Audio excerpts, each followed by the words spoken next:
Today, Whitehall stands intact but altered, its marble floors preserved beneath modern systems, its rooms reorganized for display rather than use. The structure remains, yet the original purpose has been quietly withdrawn.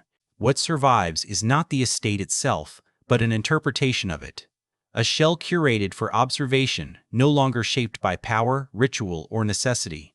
This was once a place designed to dominate its environment without apology. Its scale was intentional. Its location deliberate. Whitehall did not exist to blend into Palm Beach, nor to welcome it.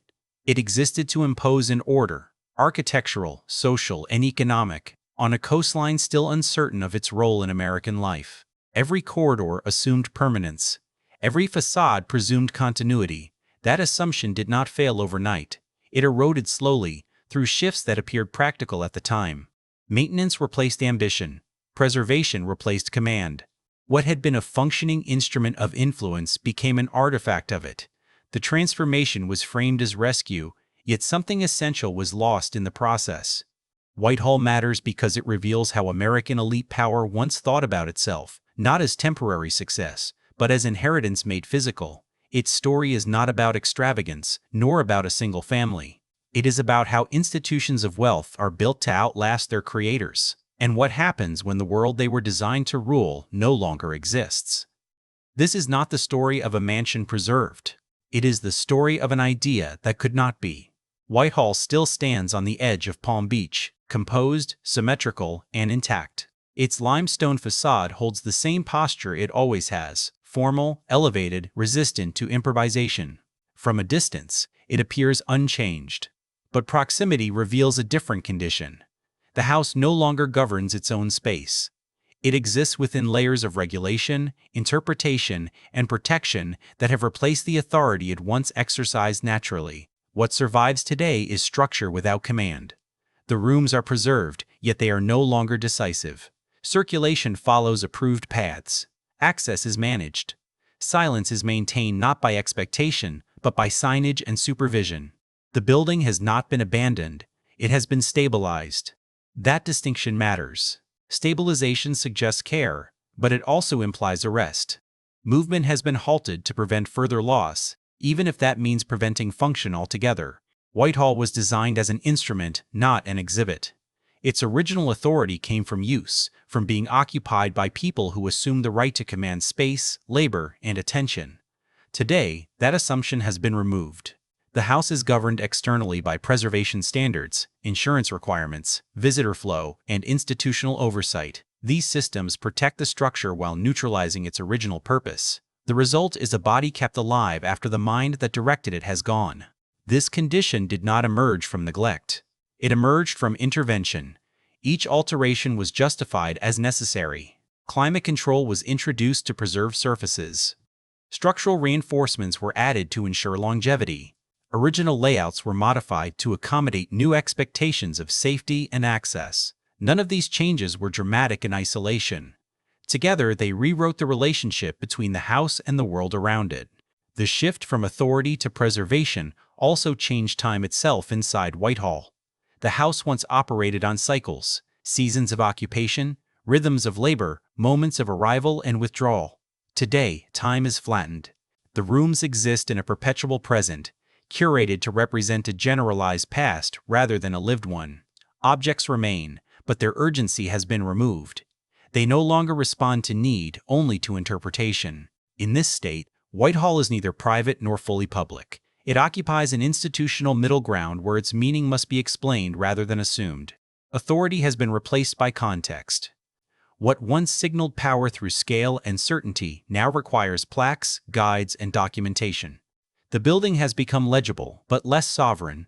The loss here is not material. The marble remains, the proportions endure. What has disappeared is decisiveness. The sense that this place could shape behavior simply by existing. Whitehall no longer commands attention, it requests it. Visitors arrive prepared to learn, not to submit. The house accommodates them. This transformation reveals a deeper truth about elite institutions that survive their own relevance. Preservation does not restore function, it preserves appearance while freezing intention. Whitehall's continued existence is often cited as success, yet survival alone does not imply continuity. The systems that once animated the house, economic dominance, social hierarchy, unquestioned legitimacy, are absent. In their place is management. Whitehall has not fallen. It has been domesticated by care. Management brings predictability, but it also narrows meaning. Under institutional care, Whitehall's spaces are maintained in equilibrium. Nothing is allowed to age unevenly. Nothing is permitted to assert itself. The building is protected from risk, yet risk was once integral to its authority. Whitehall functioned as a declaration precisely because it was exposed, socially, financially, and symbolically. Its presence carried consequence. Today, consequence has been mitigated. The house now answers to external timetables rather than internal rhythms. Its doors open and close according to schedules designed for consistency. The estate no longer reacts to climate, economy, or status with adjustment or assertion. Instead, it complies. Where once decisions were made to project permanence, decisions are now made to ensure compliance. The building survives by yielding. This yielding alters the relationship between structure and memory. Whitehall's current role depends on explanation. Without guidance, the house does not communicate its former authority on its own terms. It must be framed, contextualized, and interpreted. Power that once required no translation now depends upon narrative scaffolding. The house has become an object of study rather than a force within its environment.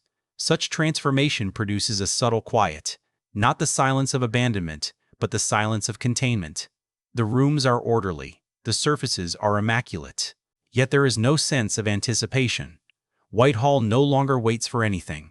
It is complete in a way that excludes possibility. This is the stillness of resolution, not of rest. The estate's relationship with Palm Beach has shifted accordingly. Once an imposition upon the landscape, Whitehall now integrates carefully into it. Zoning, preservation districts, and cultural programming align the house with its surroundings rather than allowing it to dominate them. This alignment is presented as harmony, but it represents a reversal. The house no longer defines its context, it accepts one. Authority, in its original form, relied on imbalance. Whitehall's scale disrupted the coastline. Its presence announced a hierarchy. Preservation removes that imbalance by rendering the house symbolic rather than operative. The estate becomes a reference point instead of a command center. Its continued existence reassures, but it no longer organizes power. This condition is often mistaken for triumph. The house survived demolition, subdivision, and neglect. It stands when others did not. Yet survival without authority carries a different weight. Whitehall remains visible, but it no longer exerts pressure on the world around it. It has become inert strength form without leverage. The cost of this transition is not immediately visible. Visitors leave with images and information, not with an altered sense of order. The house no longer reorients expectations. It no longer teaches hierarchy through experience. Instead, it offers distance. Power is remembered, not encountered. Whitehall's present state reveals the final stage of elite institutional life. When command becomes untenable, continuity is sought through care. When influence cannot be exercised, it is documented. What remains is stability stripped of authority, a structure preserved so thoroughly that it can no longer change and therefore can no longer rule. The house endures. The system that gave it meaning does not. Whitehall did not emerge from excess. It emerged from calculation. At the turn of the 20th century, American power was still unsettled, wealthy but insecure, searching for forms that could stabilize it. Industrial fortunes had been accumulated rapidly, but their legitimacy remained fragile. Money existed in abundance, authority did not. For the elite, the problem was not how to live comfortably, but how to make wealth appear inevitable. Palm Beach offered a solution precisely because it was unfinished. It was geographically distant from established centers of American influence, yet accessible enough to be shaped. Unlike Newport or Fifth Avenue, it lacked entrenched hierarchies. This absence created opportunity. Those who arrived early could define standards rather than compete within them. The landscape could be molded to reflect ambition rather than tradition. Whitehall mattered because it arrived not as a participant, but as an anchor. Its scale and architectural seriousness transformed Palm Beach from a seasonal retreat into a symbolic territory.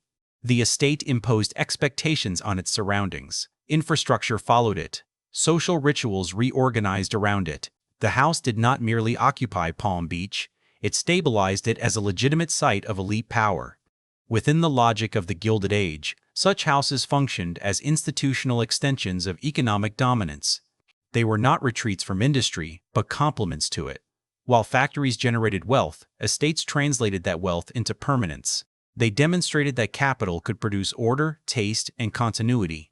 Whitehall's importance lay in its ability to convert financial success into cultural authority. These estates were not designed for leisure in the modern sense. Leisure implies escape.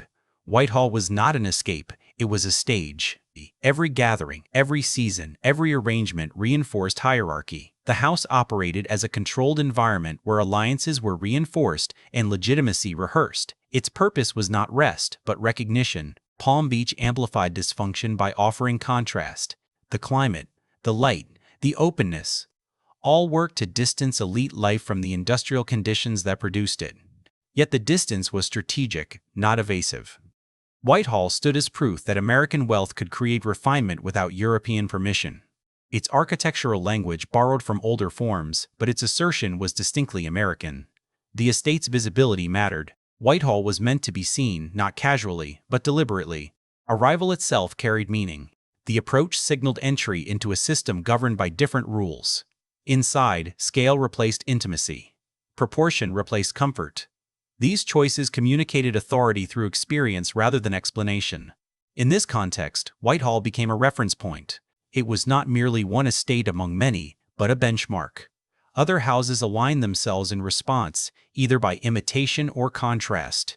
The estate helped establish Palm Beach as a proving ground where elite power could be tested, displayed, and refined away from the scrutiny of older urban centers.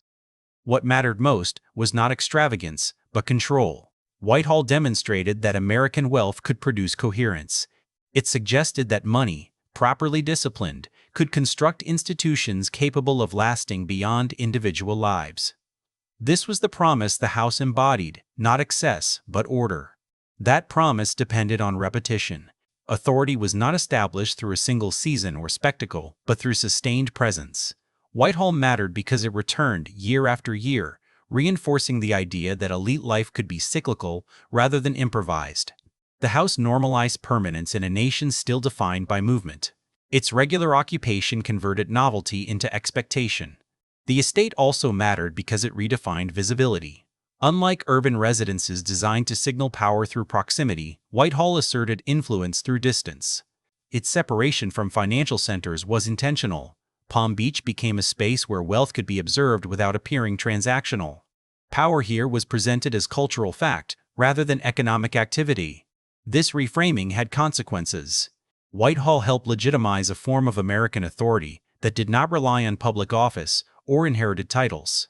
The estate communicated that wealth itself, when properly organized, could function as governance. Standards of behavior, taste, and access were enforced socially rather than legally. The house did not require enforcement mechanisms. Exclusion and invitation were sufficient. Whitehall's role extended beyond those who entered its rooms. Its presence influenced how American success was imagined. It offered a model in which private space carried public weight. The estate suggested that national influence could be exercised quietly, through networks and rituals rather than proclamations. This was power expressed through environment. Palm Beach's transformation followed accordingly. Infrastructure, seasonal rhythms, and cultural expectations aligned with the needs of estates like Whitehall. The town's identity evolved in response, shaped by the requirements of elite occupation. Whitehall did not adapt to Palm Beach. Palm Beach adapted to Whitehall. The estate also clarified hierarchy within the elite itself. Not all wealth translated into authority. Whitehall established a threshold of scale, coherence, and intent that separated mere affluence from institutional power. The house did not compete for status, it defined it. Others oriented themselves around its example, accepting its terms or remaining peripheral. This function required discretion. Whitehall's influence depended on restraint as much as display. Excessive visibility would have undermined its seriousness. Instead, the estate operated through implication. Its size spoke without explanation. Its continuity implied stability. Its silence suggested confidence. In this way, Whitehall became less a residence than a signal. It marked the point at which American wealth began to see itself as a system capable of self-perpetuation. The house mattered because it made that ambition plausible. It offered a physical argument that power, once organized, could endure. That argument would not remain uncontested. But within its moment, Whitehall stood as proof that American elite authority could be built deliberately and made to appear permanent. Whitehall was conceived before it was drawn. Its design followed a decision already made, that American wealth no longer needed to justify itself through function alone. The estate was not planned to solve a problem of comfort or convenience. It was planned to make a statement durable enough to survive scrutiny, distance, and time. Architecture, in this case, was not an outcome. It was the method. The decision to build Whitehall carried an implicit rejection of improvisation. Nothing about the house suggests experimentation. Its proportions are deliberate, its symmetry controlled, its materials chosen for their permanence rather than novelty. This was not a residence meant to evolve organically. It was meant to arrive complete, asserting coherence from the moment of its completion. The scale of Whitehall was its first declaration. It was intentionally larger than necessary, not for occupancy, but for authority. Excess space was not wasteful within this logic, it was essential. Unused rooms communicated capacity. Long corridors established distance between roles. The house was designed to contain hierarchy visibly, ensuring that status could be read spatially without explanation. Layout functioned as discipline. Public rooms were arranged to direct movement and attention, while private spaces were withdrawn and protected. This separation reinforced control over access. To move deeper into the house required permission, familiarity, or purpose. Architecture replaced negotiation. The building itself enforced order. Material choice reinforced this intent.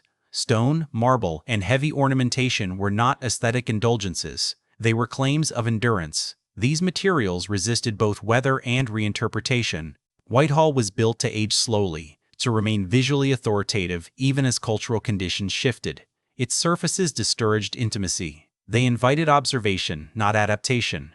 The architectural language was borrowed, but not deferential. European forms were referenced selectively, stripped of their original contexts and redeployed to serve American ambition. This was not imitation, it was appropriation.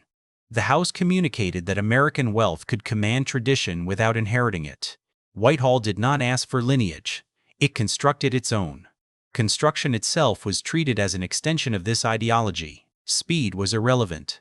Cost was secondary to outcome. Precision mattered because imprecision suggested contingency.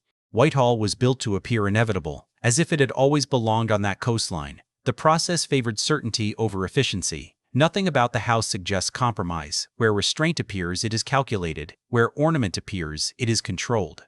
The absence of improvisation signals confidence. Whitehall did not need to experiment because it did not doubt its own legitimacy. That certainty is embedded in every axis and elevation. This approach distinguishes Whitehall from later estates that chased spectacle. Its authority does not rely on surprise. It relies on consistency. The house communicates the same message from every angle. Permanence is not achieved through display, but through structure. In this sense, Whitehall's conception reveals its central ambition. It was not built to impress contemporaries alone, but to instruct the future. The house was meant to teach observers how American power wished to be understood, ordered, restrained, and unchallenged by circumstance. That ambition required insulation from unpredictability. Whitehall's design minimizes vulnerability by reducing reliance on external context. The house does not respond to its surroundings. It asserts itself against them. Views are framed deliberately. Entrances are controlled. The estate does not open outward, but establishes an interior logic that supersedes landscape. Nature is incorporated only after being disciplined. Circulation within the house reflects this philosophy. Movement is directed along predetermined paths that reinforce separation between functions. Surface areas remain extensive but discrete, hidden beneath or behind formal spaces. Labor is embedded into the structure without ever being foregrounded. The house acknowledges dependence on work while refusing to display it. Authority here is visible precisely because effort is concealed. Whitehall's vertical hierarchy further clarifies intention. Floors are stacked according to status, not convenience. Elevation signals importance. Ceiling heights expand in formal rooms and compress where presence is meant to recede.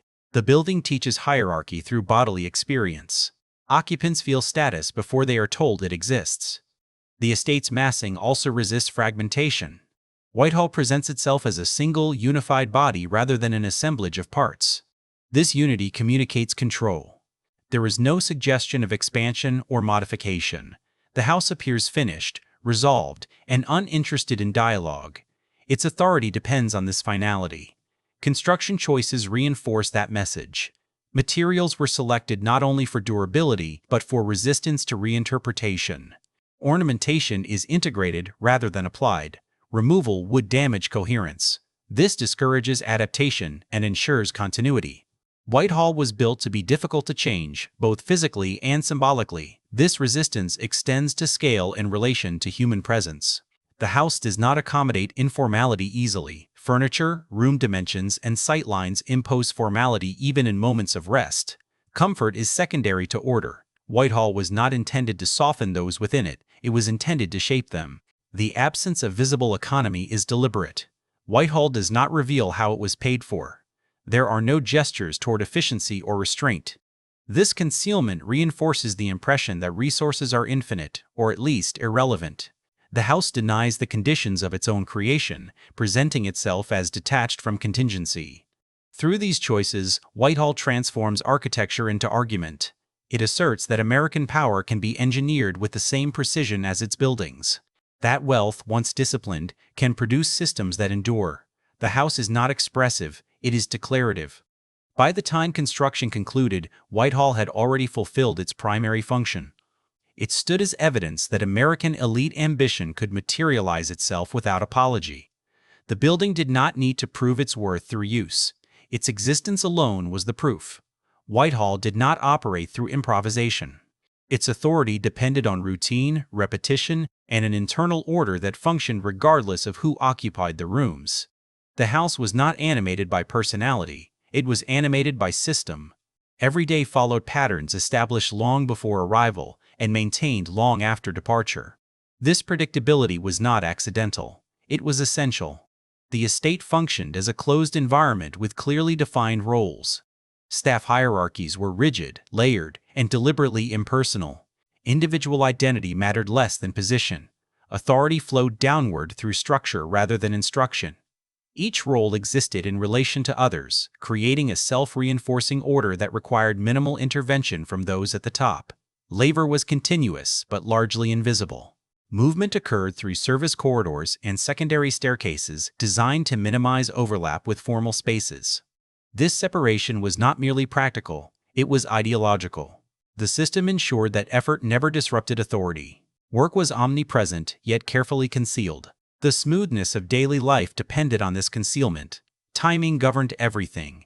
Meals, maintenance, preparation, and withdrawal followed established schedules that left little room for deviation. These routines stabilized the house regardless of season or occupancy. When the estate was inhabited, it appeared effortless. When it was empty, systems continued in reduced form, preserving readiness. Whitehall was always prepared, even when unused. Financial flows reinforced this structure. Expenses were absorbed quietly, without visible negotiation. Procurement occurred through established channels that prioritized reliability over cost. Efficiency was secondary to continuity. The house did not seek optimization, it sought consistency. Money functioned as lubricant rather than constraint, allowing systems to operate without interruption. Control extended to atmosphere. Temperature, lighting, and sound were regulated to maintain uniformity. Variability was minimized. The environment was engineered to remain stable regardless of external conditions. This stability reinforced the perception of permanence. Whitehall did not react to weather, economy, or social fluctuation. It maintained its internal order independently. The system also governed access. Entry into different zones of the house was regulated implicitly rather than overtly. Knowledge of where one could go mattered as much as permission. This spatial discipline reduced the need for enforcement. Individuals moved correctly because the environment trained them to do so. Communication within the estate followed similar principles. Information traveled along defined channels. Decisions were relayed rather than debated. The system prioritized execution over discussion. This reduced friction and preserved hierarchy. Whitehall functioned smoothly precisely because it discouraged ambiguity. What mattered most was that the system persisted beyond any single presence. The house did not depend on constant oversight. It ran itself. This autonomy reinforced authority. Power did not need to announce itself because it was embedded in routine. The system's success lay in its invisibility. Whitehall's daily operations reveal how elite power sustained itself without spectacle. The house did not rely on constant display or assertion. Instead, it maintained control through order so consistent that it appeared natural. Authority here was not performed, it was assumed. This internal order produced a form of stability that extended beyond comfort. It created insulation. Whitehall's systems buffered those at the center from disruption, allowing authority to persist without constant engagement. Problems were absorbed at lower levels, resolved before they reached formal spaces. This filtration protected decision-makers from friction, reinforcing distance as a governing principle. The hierarchy was designed to function without visibility of command. Instructions were embedded in precedent. New staff learned procedures through repetition rather than explanation. Deviation was discouraged not through reprimand, but through the weight of expectation. The system trained compliance by normalizing it. Over time, obedience became procedural rather than personal. This arrangement minimized dependence on individual competence at the top. Authority did not require vigilance. It required only presence. The house assumed that those who occupied its most prominent rooms would not involve themselves in daily operations. Their separation from labor was not neglect. It was confirmation of status. The system existed to preserve that separation. Financial structure reinforced this distance. Costs were distributed across accounts that insulated the estate from immediate consequence. Expenditures were anticipated rather than reviewed. This removed urgency from decision-making. The house could afford to be slow because its systems were already in motion.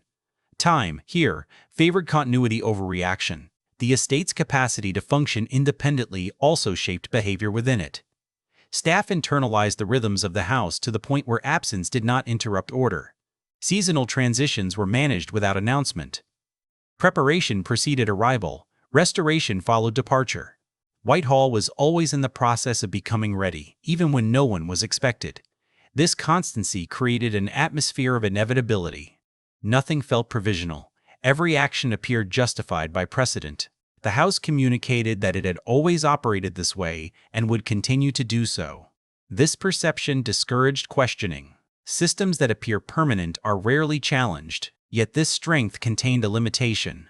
The same structures that ensured stability also resisted adaptation. Because routines were optimized for repetition, they responded poorly to change. Innovation was unnecessary within a closed environment designed to reproduce itself. As long as external conditions remained compatible, the system thrived. Its fragility lay not in inefficiency, but in inflexibility. Whitehall's operations depended on assumptions about labor availability, financial abundance, and social order. These assumptions were rarely examined because the system did not require examination to function. Authority felt natural precisely because it had been routinized. The house did not need to assert power, it demonstrated it through continuity. The invisibility of effort contributed to this illusion. By concealing labor, the system erased the conditions that sustained it. Work appeared infinite because it was unseen. Money appeared abstract because it was not discussed. The house presented itself as self-sustaining, even though it relied on constant input. This illusion was effective. Visitors encountered an environment that seemed complete, stable, and beyond negotiation. Whitehall did not persuade through argument, it persuaded through experience. The absence of visible struggle reinforced the belief that authority was inherent rather than constructed. The system inside the walls succeeded because it transformed organization into culture. Structure became habit. Habit became expectation. Expectation became order. Whitehall maintained power not by force or display, but by ensuring that everything within it functioned exactly as it should, quietly, continuously, and without interruption. At its height, Whitehall did not justify itself. It did not explain its presence, nor did it seek validation. The estate existed within a moment when its authority aligned seamlessly with the surrounding culture. Wealth, social order, and national ambition reinforced one another so completely that questioning any single element felt unnecessary. Whitehall functioned as though its dominance were a fact of nature. This confidence was not loud. It did not require constant demonstration. The house did not compete for attention, because attention was already assumed. Its scale no longer needed interpretation. Its systems no longer required adjustment. Everything about Whitehall suggested that it had reached equilibrium, a state where power no longer strained against resistance. During this period, the estate's routines operated with maximum efficiency and minimum friction. Staff hierarchy functioned without correction. Seasonal transitions occurred without disruption. Social events followed established patterns that required little planning. The house did not adapt to its occupants, occupants adapted to the house. This reversal signaled maturity within the system. Authority had become self-sustaining. Whitehall's dominance also extended beyond its walls. The estate shaped expectations for behavior, access, and association throughout Palm Beach. Invitations carried weight because they implied inclusion within a stable hierarchy. Exclusion required no explanation. Social boundaries were understood rather than enforced. Whitehall did not need to assert influence. Its presence structured the environment around it. What distinguished this era was the absence of anxiety. There was no visible concern about succession, relevance, or external judgment. The estate operated under the assumption that the conditions sustaining it would persist indefinitely. Economic abundance appeared permanent, social hierarchy appeared fixed, cultural authority appeared transferable through proximity alone. This certainty affected how the house was used. Spaces once designed for assertion became spaces of routine affirmation. Formal rooms no longer staged power, they reflected it. The rituals of arrival, gathering, and departure reinforced continuity rather than novelty. Whitehall did not need to impress newcomers. It confirmed belonging for those already within its orbit. Architecture during this period receded into background. The building no longer needed to argue its legitimacy. Its forms had been accepted, its scale normalized. What once appeared extraordinary became expected. This normalization was itself a sign of success. Power that must be noticed is not yet secure. Whitehall's authority no longer demanded attention because it was already internalized. The estate's relationship with labor reflected this stability. Staff turnover did not threaten continuity. Roles were inherited through training rather than personality. The system absorbed individual change without disruption. Whitehall functioned as an institution rather than a household. This distinction mattered. Institutions endure by design. Financial considerations during this era were similarly insulated. Costs did not intrude upon operation. Maintenance was proactive rather than reactive. The house was preserved through habit, not crisis. Money flowed without friction, reinforcing the perception that resources were limitless, or, at minimum, irrelevant. Whitehall's confidence extended to its future. There was no urgency to adapt or innovate. The estate did not anticipate decline because decline was not visible. The systems that sustained authority had never been tested by scarcity or challenge. Their success discouraged introspection. This period represents the apex of alignment between intention and outcome. Whitehall had become exactly what it was built to be. Its authority felt natural because it was complete. Nothing within the house suggested instability. Nothing outside appeared capable of undermining it. This confidence reshaped behavior in subtle but decisive ways. Decisions were made without contingency planning because contingency felt unnecessary. The estate did not prepare for disruption. It assumed continuity. That assumption was shared across those who inhabited and served it. Whitehall became a place where the future was expected to resemble the present, indefinitely. The house's social gravity intensified during this period. Presence within its walls conferred legitimacy beyond the estate itself. Association with Whitehall signaled alignment with a stable order. Networks formed and hardened through repeated contact, reinforced by predictability. Relationships did not need to be negotiated repeatedly. They were maintained through routine proximity. In this environment, discretion became a marker of authority. Whitehall did not seek publicity. Its influence depended on understatement. Events were structured, not theatrical. Scale communicated seriousness without excess. This restraint distinguished the estate from newer expressions of wealth that relied on novelty or display. Whitehall represented a settled form of power, confident enough to be quiet. The surrounding landscape absorbed this attitude. Palm Beach adjusted its rhythms to accommodate the estate's expectations. Seasonal patterns stabilized, infrastructure aligned with elite presence. The town's identity crystallized around predictability and order. Whitehall did not merely participate in this transformation, it anchored it. Within the estate, hierarchy softened without dissolving. Formality remained, but it no longer needed enforcement. Roles were understood. Distance between classes was maintained through habit rather than rule. The system functioned because everyone accepted its logic. Authority was no longer contested because it was no longer visible as authority. It had become environment. This invisibility reinforced legitimacy. Power that blends into daily life is rarely challenged. Whitehall's systems worked precisely because they appeared natural. The house did not feel imposed upon its occupants. It felt inevitable. This sense of inevitability discouraged reflection. Why question what appears permanent? Even moments of change were absorbed without alarm. Minor adjustments occurred within existing frameworks. The estate did not reinvent itself, it refined. This capacity to adjust without altering structure preserved confidence.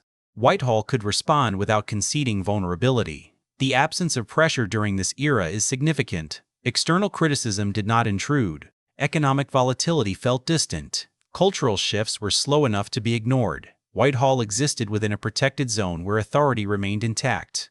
This insulation reinforced the belief that the estate's position was secure, not because of circumstance, but because of design. That belief shaped how the house was perceived by those outside its immediate orbit. Whitehall came to represent a completed system, one that had resolved the problem of legitimacy. It stood as evidence that American wealth could stabilize itself culturally, not merely economically. The estate's authority appeared earned through endurance rather than asserted through force. Yet this very confidence carried a quiet risk. Systems that no longer examine themselves become rigid. Authority that feels natural often depends on conditions it no longer notices. Whitehall's alignment with its moment was so complete that it obscured the possibility of misalignment. During the era of absolute confidence, no one within the estate questioned whether its foundations might one day require reinforcement. The house did not prepare for erosion because erosion was not yet visible. Its authority felt permanent because it had never been challenged. This was Whitehall at its most complete, secure, coherent, and unquestioned. The estate had achieved its intended form of dominance. It did not anticipate transformation because transformation did not appear necessary. Power here was not defended, it was assumed. Pressure did not arrive at Whitehall as a single event. It accumulated quietly, registering first as adjustment rather than threat. The systems that had once operated without friction began to encounter resistance, not internally, but from conditions beyond the estate's control. The world Whitehall had been built to dominate was reorganizing itself. Economic shifts altered the assumptions underlying permanence. Wealth still existed, but its visibility changed. Fortunes became more fluid, less anchored to place. Capital moved faster than estates could justify. The idea that authority required a fixed geographic expression began to weaken. Whitehall remained formidable, but its scale no longer aligned seamlessly with the logic of accumulation. Social realignment compounded this strain. Hierarchies that had once been accepted as natural grew more porous. Access widened incrementally, not through force, but through expectation. The rituals that had reinforced distance began to feel ceremonial rather than essential. Whitehall's authority still functioned, but it required increasing explanation to those no longer trained to read its signals instinctively. Cultural attitudes toward wealth also shifted. Display, once a marker of legitimacy, became subject to scrutiny. Grandeur no longer communicated inevitability with the same clarity. Where Whitehall had once embodied order, it now risked appearing static. The house was not criticized directly, it was reinterpreted. Meaning softened before structure did. These changes did not dismantle Whitehall's systems, but they disrupted their assumptions. The estate had been designed for a world that rewarded stability and continuity. As volatility increased, those qualities lost their automatic authority. Adaptation became necessary, not to survive physically, but to remain relevant. The response was cautious. Whitehall did not attempt reinvention. Instead, it adjusted at the margins. Operations were streamlined, occupancy patterns shifted. The estate began to negotiate with external expectations rather than assuming compliance. These adjustments were framed as practicality, but they marked a departure from earlier confidence. Defensive adaptation altered internal rhythms. Routines that had once been unquestioned were reconsidered for efficiency. Financial flows became more visible, if only internally. Maintenance decisions accounted for cost as well as continuity. The system still functioned, but it now required attention. Authority that once ran on habit began to rely on management. The relationship between the estate and its surroundings also evolved. Palm Beach continued to change, shaped by broader economic and cultural forces. Whitehall no longer defined the environment unilaterally, it responded to it. Zoning, infrastructure, and public perception introduced constraints that had not existed before. The house remained influential, but influence was no longer absolute. Importantly, none of this resembled crisis. Whitehall did not face immediate decline. Its scale and resources insulated it from rapid erosion. What changed was orientation. The estate shifted from projection to preservation, from assertion to calibration. These changes were subtle enough to be framed as stewardship rather than concession. Yet within these adjustments lay a signal. Systems designed for dominance rarely adapt without cost. Every accommodation introduces dependency. Whitehall's authority, once self-sustaining, began to rely on negotiation with external forces it had previously ignored. The house still stood confidently, but its confidence was no longer unexamined. This period marks the beginning of a different posture. Whitehall remained intact, powerful, and operational, but the certainty that had defined its peak gave way to awareness. The world had not rejected the estate. It had simply moved in directions the estate had not been built to follow. Awareness altered behavior. Decisions that once assumed permanence began to account for variability. Whitehall's systems did not collapse under this pressure, but they tightened. Flexibility entered a structure not designed for it. This introduced friction, not failure but strain. The estate's relationship to labor reflected this shift. Long-standing assumptions about availability and loyalty weakened as economic patterns changed. Staffing became less predictable. Retention required negotiation rather than tradition.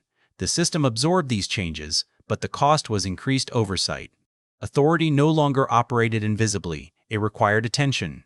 Financial recalibration followed.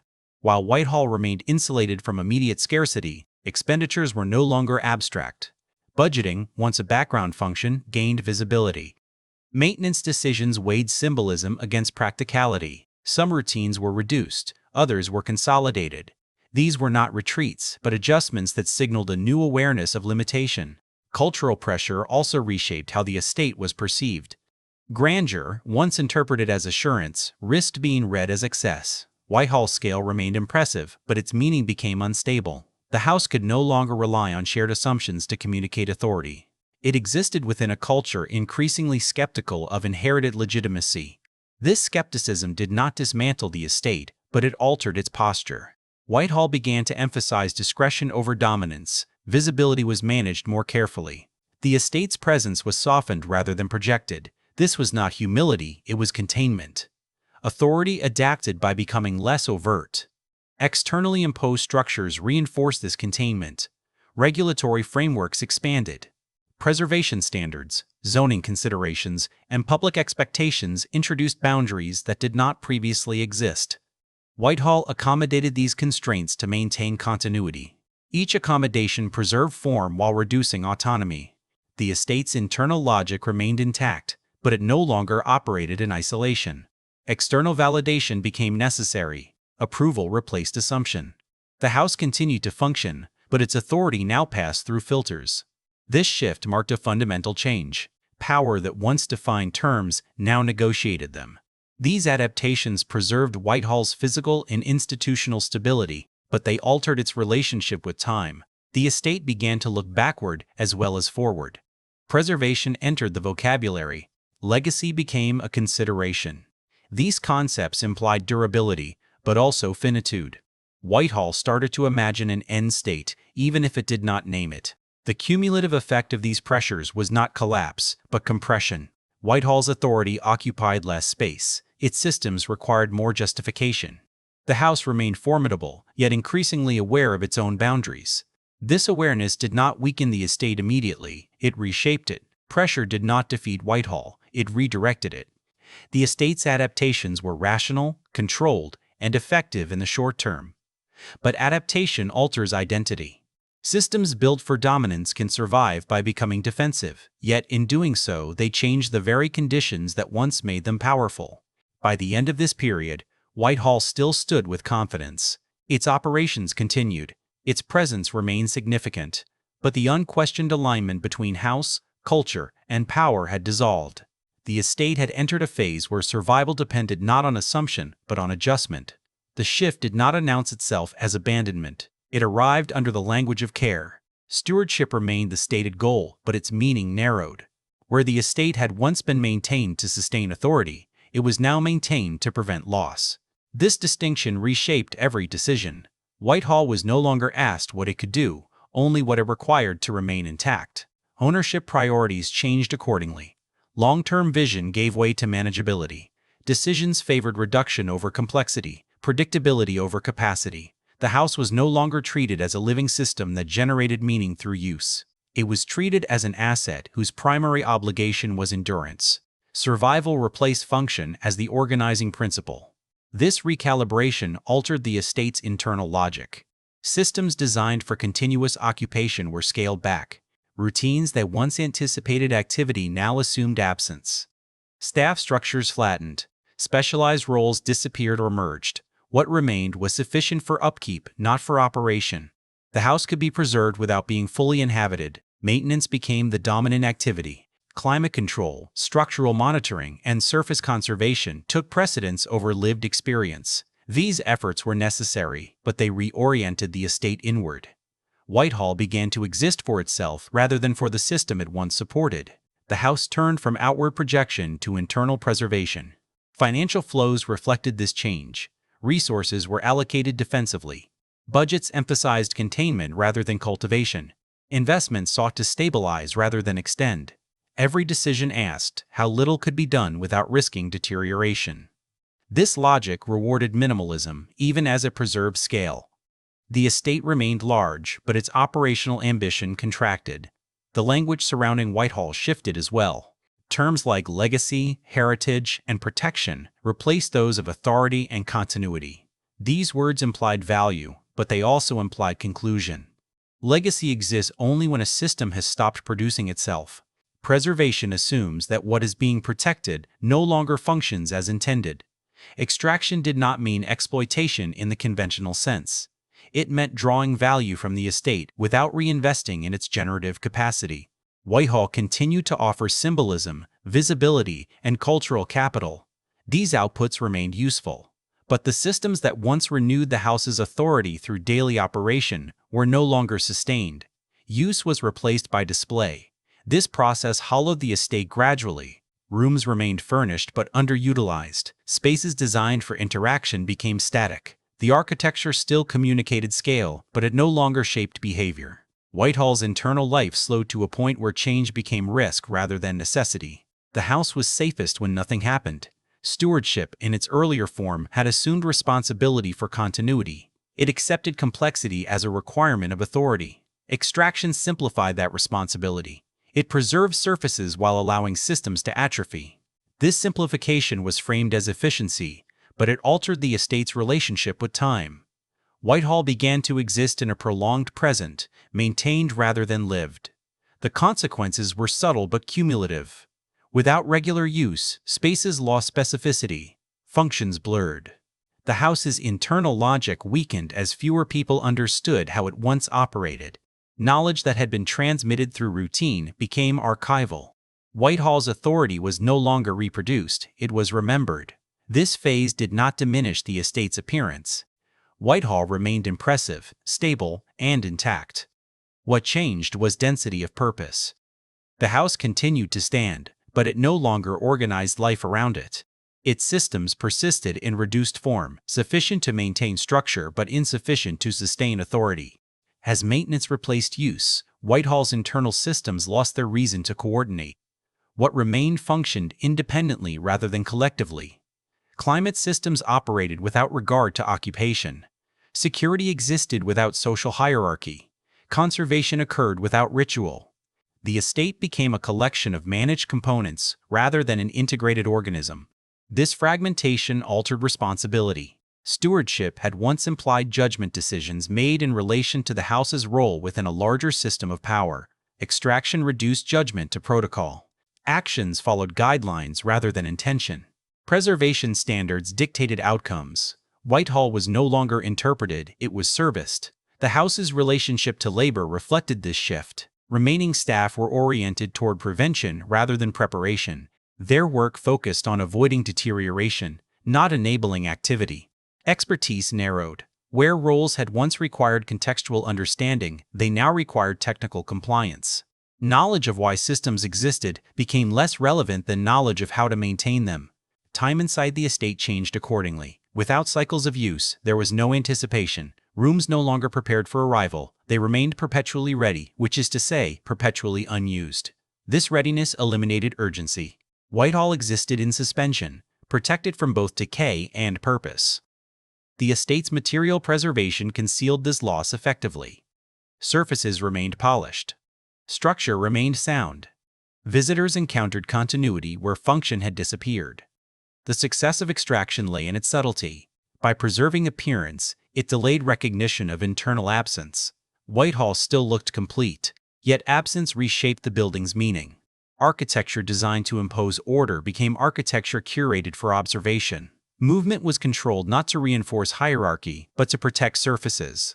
Access was restricted not to signify status, but to prevent wear. Authority was replaced by caution. This caution extended to interpretation. Narratives surrounding Whitehall emphasized endurance rather than function. The house was presented as a relic of achievement rather than a system that once exercised power. Context replaced experience. Explanation replaced immersion. Whitehall's past was narrated, not reenacted. Extraction also altered risk tolerance. Living systems accept wear as a consequence of use. Preserved systems treat wear as failure. This redefinition narrowed possibility. The estate became increasingly risk-averse, less capable of accommodating change. Whitehall's stability depended on limiting interaction rather than managing it. Over time, this approach severed continuity. The house could no longer transmit its logic through practice. Understanding of how Whitehall operated as an institution faded as routines disappeared. What remained was documentation, records, descriptions, and procedures detached from lived authority.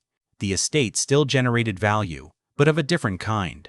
Its presence lent credibility to preservation efforts, cultural institutions, and historical narratives. This value was extractive because it drew from accumulated meaning without renewing it. Whitehall's past was consumed to sustain its present. This phase did not register as loss to those focused on preservation. The house survived. It remained visible. It continued to matter. Yet its role had shifted fundamentally. Whitehall no longer shaped behavior or hierarchy. It supported interpretation instead. By the end of this transition, the estate had been secured against disappearance, but not against emptiness. Its systems functioned efficiently in reduced form. Maintenance succeeded. Authority did not. Whitehall remained standing, carefully protected, and increasingly silent.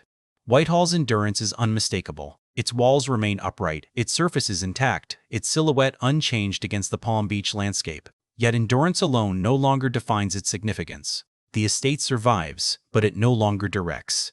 Its presence is acknowledged, even admired, but it does not organize life around it. What remains is stability without consequence. The house now exists primarily as a reference. It points backward rather than outward. Whitehall is encountered as memory made physical, not as an active participant in contemporary power. Visitors approach it with curiosity rather than expectation. The estate no longer assumes authority, it receives attention. This reversal marks a fundamental change in function. In this phase, Whitehall's meaning is mediated almost entirely through interpretation.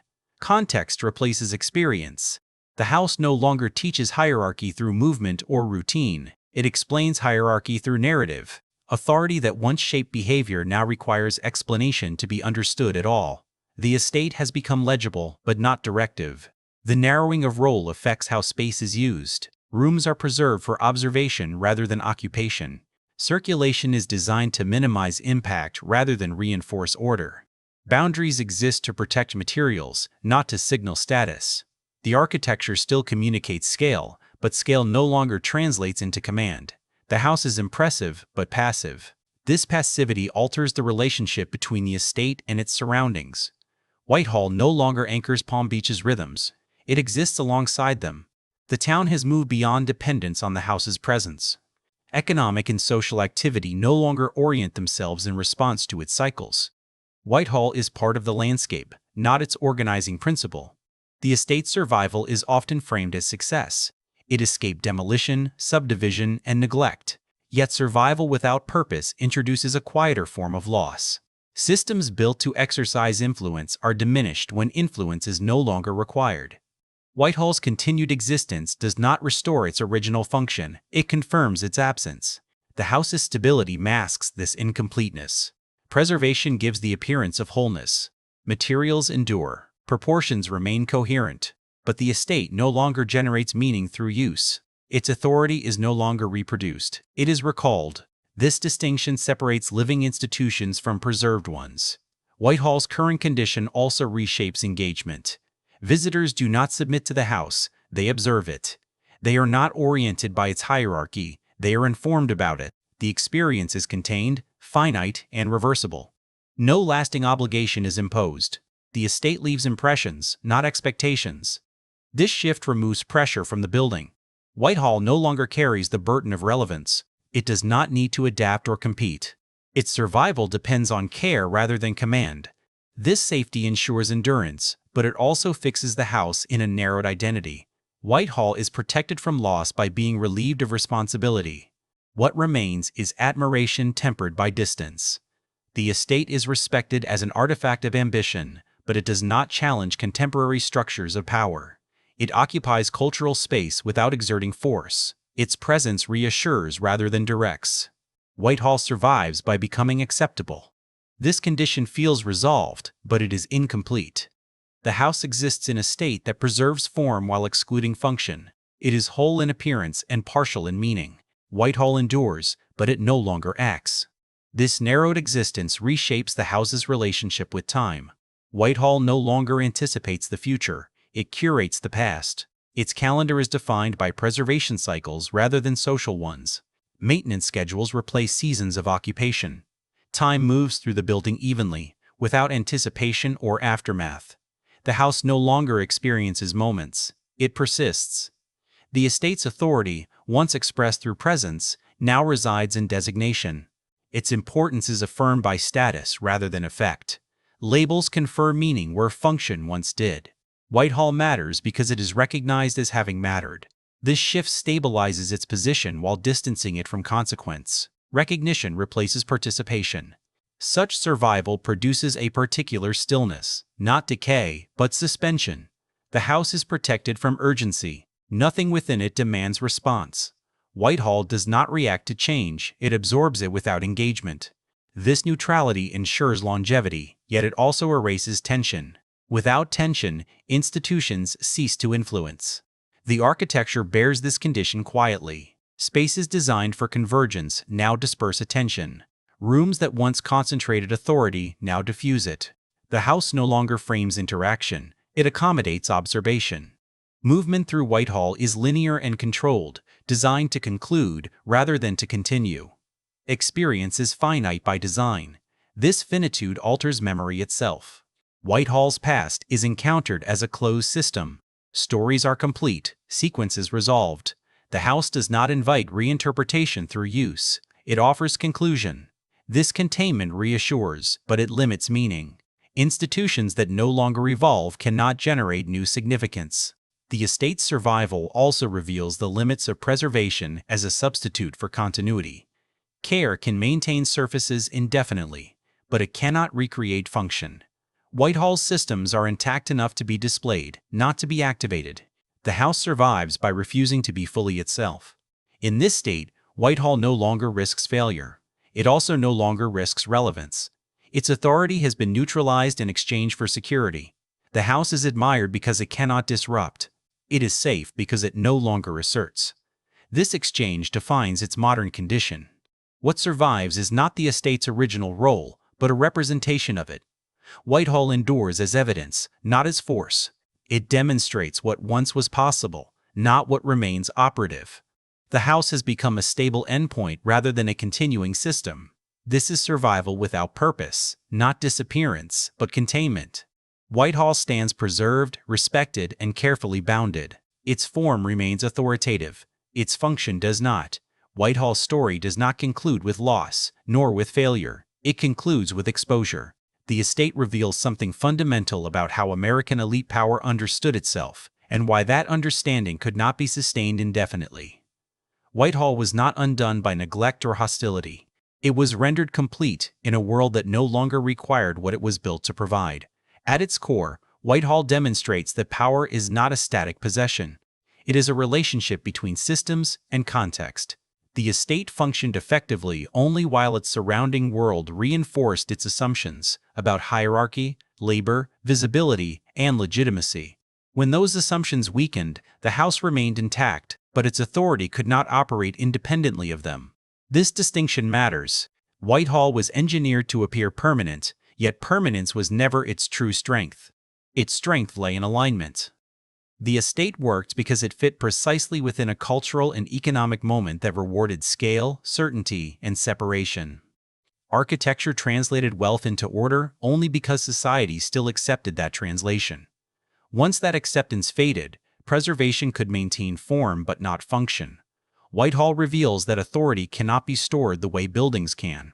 It must be exercised, reinforced, and renewed through relevance. When relevance disappears, power does not collapse dramatically. It quiets. It becomes symbolic. The estate also clarifies the limits of institutional insulation. Whitehall was designed to buffer itself from volatility. For decades, that insulation succeeded, but insulation does not equal independence. The house relied on external systems it did not control: labor markets, cultural norms, economic flows. When those systems shifted, Whitehall adapted defensively, then withdrew. What survives, therefore, is not dominance, but documentation. Whitehall teaches that elite institutions often confuse endurance with authority. A structure can outlast its influence without retaining it. Survival becomes proof of stability, even as relevance fades.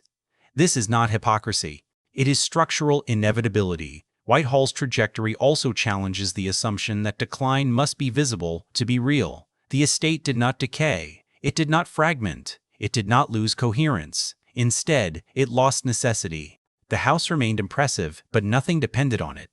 Power that no longer organizes behavior becomes memory, regardless of scale. This observation extends beyond Whitehall. American elite institutions frequently invested in permanence as a substitute for adaptability. They built environments meant to outlast change rather than respond to it. Whitehall exposes the flaw in that strategy. Preservation secures appearance, not function. Authority cannot be archived. The estate's current condition is therefore not a warning, but a record. It shows how power behaves when its conditions vanish. It does not rage against disappearance. It stabilizes. It reframes itself as legacy. Whitehall did not fail to survive. It succeeded at surviving beyond usefulness. This success carries clarity. The house stands as evidence that relevance is not preserved through care alone. Systems that cease to act cannot continue to matter, regardless of how well they are maintained. Whitehall's endurance confirms that permanence without participation is a different state altogether. The lesson is quiet. Power that believes itself permanent often overlooks the world that makes it possible. When that world changes, power does not necessarily fall. It remains intact and admired, while becoming something else entirely. Whitehall's survival clarifies the difference between preservation and continuity. Preservation arrests change. Continuity requires it. The estate endures because it has been fixed in place, protected from erosion by systems designed to eliminate risk. Yet risk was once central to its authority. Power operated through exposure, through the ability to impose order on uncertain conditions. When uncertainty disappeared from the house, so did that function. This reveals a broader pattern within elite institutions. Power tends to formalize itself once it believes its position secure. It replaces responsiveness with procedure, relevance with recognition. Over time, authority becomes something to be maintained rather than exercised. Whitehall illustrates this transition with unusual clarity. Its systems were perfected for a world that no longer exists, then preserved after that world dissolved. The estate also exposes the fragility of legitimacy built on exclusion. Whitehall's authority depended on distance, spatial, social, and economic. That distance once reinforced hierarchy. As boundaries softened, the logic supporting separation weakened. The house could remain exclusive, but exclusivity alone no longer generated authority. Influence requires participation within a shared framework, not withdrawal from it.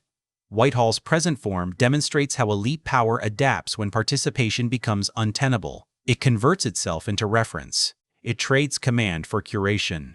The estate no longer shapes outcomes, it shapes understanding. This shift is not decline in the conventional sense, it is repositioning. Power recedes from action into meaning.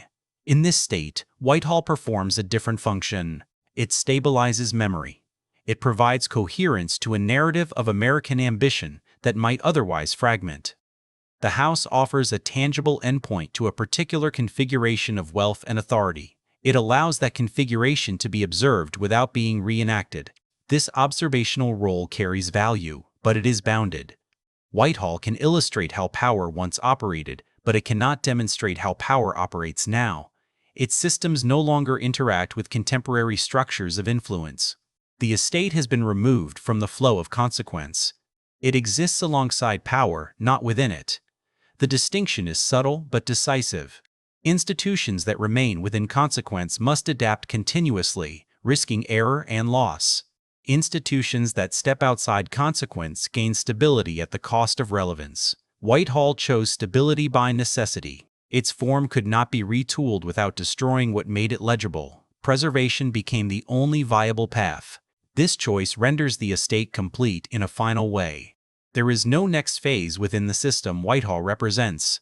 Its authority cannot be renewed because the conditions that sustained it cannot be recreated. The house remains as a resolved structure, finished, intact, and disconnected from ongoing power.